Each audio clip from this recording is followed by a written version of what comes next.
చెప్తాం just touch చేస్తే అని.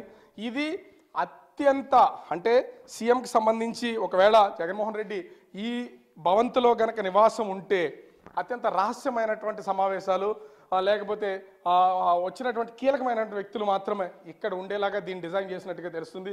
కబోర్డ్స్ ఎక్కడికక్కడ మొత్తం అన్ని లాక్డ్ కబోర్డ్స్. ఇందాకే మనం చూపించాం, జస్ట్ ఒక బటన్ ప్రెస్ చేస్తే కబోర్డ్స్ కర్టెన్స్ అన్ని ఓపెన్ అవుతాయి.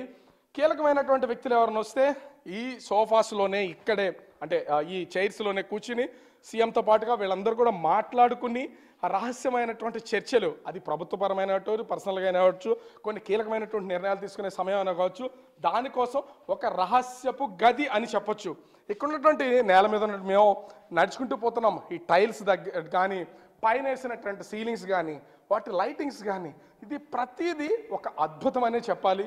ఇంత అద్భుతమైనటువంటి నిర్మాణానికి సంబంధించి ఇప్పటి వరకు కూడా ఈ ఒక మహారాజా ప్యాలెస్, ఈ ప్యాలెస్ ముఖ్యంగా నేను చూపించాను కదా, ఈ ప్యాలెస్కి సంబంధించి ఇది అంతా కూడా కేవలం అంటే రిషికొండ స్టార్టింగ్ నుంచి అంటే కొండపైకి వస్తూ ఉంటే ఇది 7వ బిల్డింగు.